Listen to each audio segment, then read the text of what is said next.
അപ്പൊ ഗായ്സ്, ഞാൻ മുമ്പേ പറഞ്ഞ കണക്ക് എന്റെ ജീവിതത്തിൽ ഞാൻ ആദ്യമായാണ് സിനിമ തിയേറ്റർ മൂവി കാണാൻ പോകുന്നത്. ദേവുട്ടി മോൾട്ടി എല്ലാവരും പോയിട്ടുണ്ട് ഗായ്സ് സിനിമ തിയേറ്റർ മൂവി കാണാൻ. ഞാൻ മാത്രം പോയിട്ടില്ല. അതിന്റെ എക്സൈറ്റ്മെന്റ് എനിക്കുണ്ട്. ഞാൻ ഇപ്പോൾ നിൽക്കുന്നത് കൊല്ലം പ്രണവം തിയേറ്ററിലാണ്. ഞാൻ തിയേറ്ററിൻ്റെ അകം എങ്ങനെ ഇരിക്കുമെന്ന് ഇതുവരെ ആയിട്ട് അറിയത്തില്ല.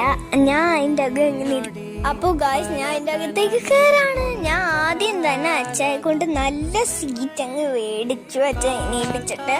അപ്പോൾ ഞങ്ങൾ സിനിമ കണ്ടിട്ട് വരാം.